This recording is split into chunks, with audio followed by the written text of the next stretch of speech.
Señor decano de la Facultad de Humanidades, señor director de la Escuela de Letras, profesoras, profesores, estudiantes de maestría y intelectuales en general, interesados por este mundo a veces misterioso y no muy comprendido de la lingüística.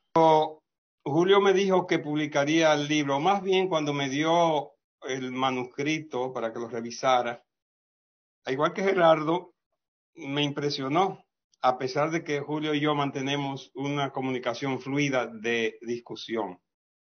Pero sobre todo me hizo rememorar un poco las grandes décadas de la lingüística.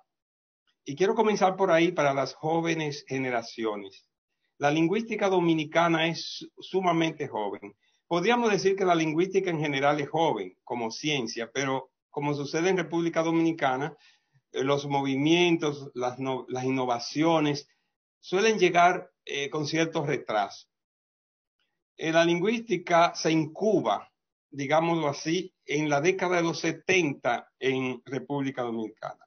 Se incuba de mano del insigne maestro Celso J. Benavides, que comienza a formar a todas las generaciones coexistentes hoy de lingüistas, a todas, porque aunque no sea de manera directa, lo que no recibieron el beneplácito de sus cátedras, las recibieron a través de sus epígonos, de sus discípulos, que lo hemos seguido y que hemos tratado de ser dignos alumnos de él.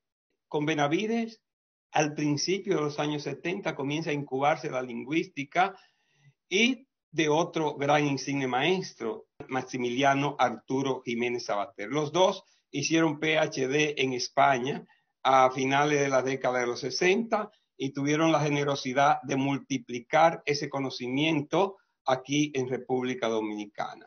Esa incubación, digamos, tuvo su eclosión en la década de los 80, no de mano de sus precursores, sino de dos grandes figuras para mí dentro de esa década de los 80, que fue la década entonces de las investigaciones lingüísticas, especialmente dentro del área de la sociolingüística y la dialectología, de mano de Orlando Alba en Santiago y sus discípulas más connotadas, Ana Margarita Che y Liliana Montenegro, y por Carlisle González, que en la década de los 80 ya era una figura descollante en ambas líneas, como teórico de la lingüística y sembrador, y como investigador.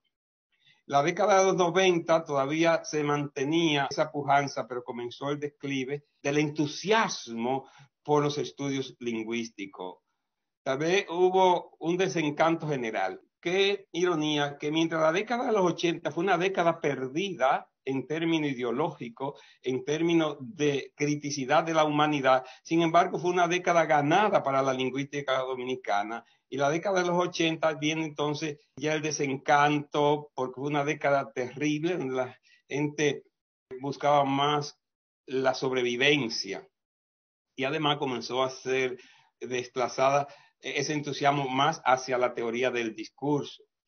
Muy bienvenida, aunque Gerardo y yo sabemos que no se contraponen, al contrario, se complementan y que se puede ser un buen analista del discurso y un buen teórico también. Es más, tal vez hay que suponerlo. Yo dudo de un teórico del discurso sin que tenga un conocimiento profundo de la lingüística. Con este libro hay para mí una esperanza de una vuelta a la vida del entusiasmo por la lingüística. Y coincide con los aprestos de Congreso de Lingüística que está haciendo precisamente de la Pucamaima, Orlando Alba y Ana Margarita para vuelta al Caribe, porque es ese gran entusiasmo. Son dos grandes esperanzas para que se renueve en esas jóvenes generaciones, porque están para mí conviviendo ahora mismo unas 3 generaciones de profesores, por lo menos, porque no es lo mismo ser profesor de lingüística que ser lingüista.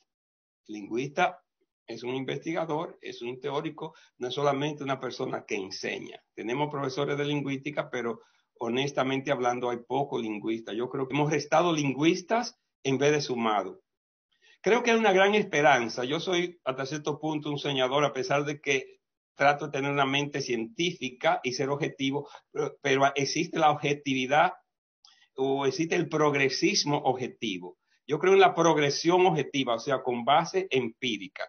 ¿Y cuál base empírica me hace pensar que la lingüística y la formación de lingüista va a reconocer, va a renacer todas esas maestrías en lingüística aplicada que tenemos? Anunciaba el decano que ayer el director y él estaban en la inauguración de una nueva cosecha, sembrando, la cosecha vendrán después, pero están sembrando.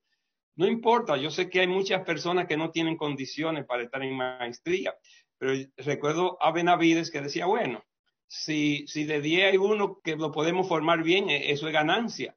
Y si uno estaba en 3 y lo llevamos a 5, también es ganancia. No podemos pretender que todos sean estrellas y que todos tengan las condiciones, sino empujar para que sean mejores, que entren mejor. Entonces, este libro se suma a toda una serie de indicadores de que hay esperanza, a que debemos seguir empujando hacia el renacer de la lingüística teórica para reforzar todas las tendencias que están hoy, lingüística cognitiva, lingüística de corpus y sobre todo lo que a mí y a Gerardo y a otros más nos apasiona, que es la, podríamos llamar que, y así dice Van Dijk, que cuando exista la lingüística del discurso ya no es necesario poner apellido porque, ni a la lingüística ni a ningún estudio, sino que la lingüística se encargaría de todo lo que tenga que ver del discurso.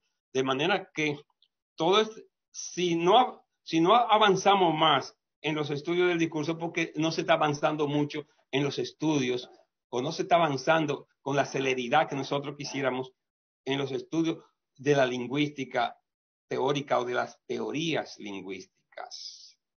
Por tanto, tal vez Julio no tenga conciencia del tremendo aporte que está haciendo, que sí, yo sé que tiene un entusiasmo realmente extraordinario por cuestionarlo. Entonces, como yo soy un testigo de excepción, se podría decir, tanto en la génesis de este libro como en la transición de la lingüística. Por eso, en mis últimas intervenciones, se notarán algunos que estoy insistiendo un poco en recuperar la historia. Cuando presentaba a Gerardo como candidato para la Escuela de Letras, y me alegra mucho todos los elogios muy merecidos, o no elogios, vamos a decir los reconocimientos muy merecidos que le hace el decano, yo me siento un poquito orgulloso, me siento un poquito vanidoso, si se quiere, porque justamente yo proyectaba esa escuela de letras, recordarán algunos, algunos se molestaron, pero esa era la realidad y ahí la tenemos. Entonces, así como tenía esa esperanza, la tengo también para la lingüística. Entonces, es esa base objetiva de que se puede avanzar. Y yo decía en esa presentación, tanto de él como de el Fran Acosta, recordaba la historia de la Facultad de Humanidades, porque se tiende a olvidar los grandes paradigmas que teníamos. Y por eso he querido recordar un poco, y voy a recordar un poco también la historia de Julio de los Santos, porque no sabemos cuándo podemos desaparecer y se pierde. Que quede algo en la mente de ustedes.